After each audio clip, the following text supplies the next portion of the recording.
আচ্ছা জান মই কিন্তু বহুত দিনৰ পৰা চাই আছং তই কিন্তু মোৰ কথা আজিকালি নুশুনা হৈ যায় আছে। আচ্ছা ভাল কৰিয়াচোন তোক মই ভাল পাইছং যাৰ কাৰণে মোৰ মনটা তোক দিছং কিন্তু কাণটাতো তোক মই নাই দিম যে তোৰ কথা সব সময় মই শুনিয়া থাকিম।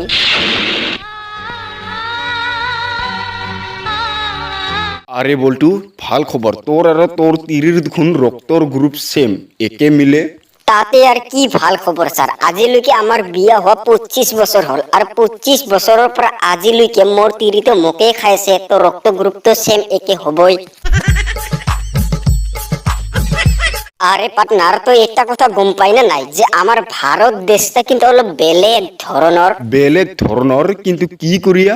কি করিয়া মানে 1 টাকা দিয়ে পানি খালে 5 টাকা দিয়ে পেশাব করিব লাগা হয়।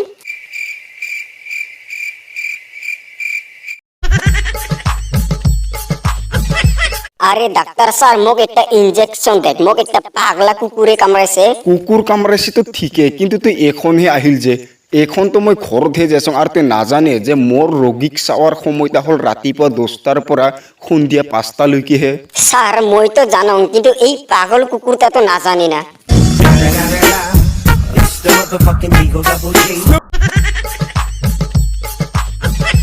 আচ্ছা সবাই ভাল করে শুন, আজির পৰা সবাই কিন্তু পানি গরম করে খাবে তাহলে কিন্তু পানিত থাকা বীজাণু গিলা কিন্তু মরিয়া যাব। কি কই স্যার তার পিছত পানিত মরিয়ে যাও এই বীজাণু গিলা কাই উঠাবো?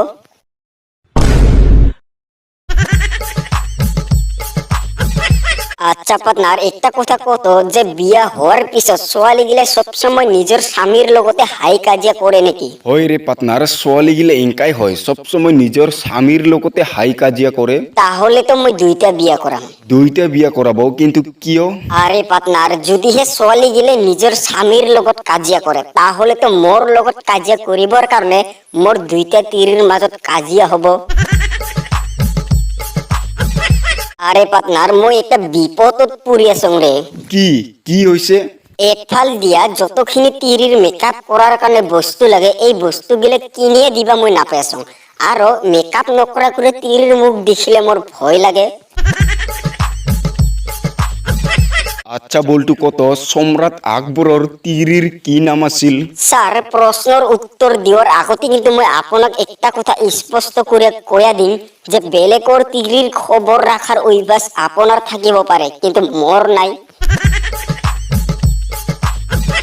কি রে বল্টু তোর জোতা গিলা এত সিলাই কি করিয়া হল? তাকেই তো বন্ধু এই জোতাটাক মই 5 বার সিলালং তার পিছত আরো ফারিয়া যায় ভাবিয়াছং যে আরো 3 বার সিলাম তার পিছতো যদি ফারিয়া যায় তাহলে মই কিন্তু এই জোতাটাক ফেলা দিম কারণ মই এতখিনি গরিব নহং।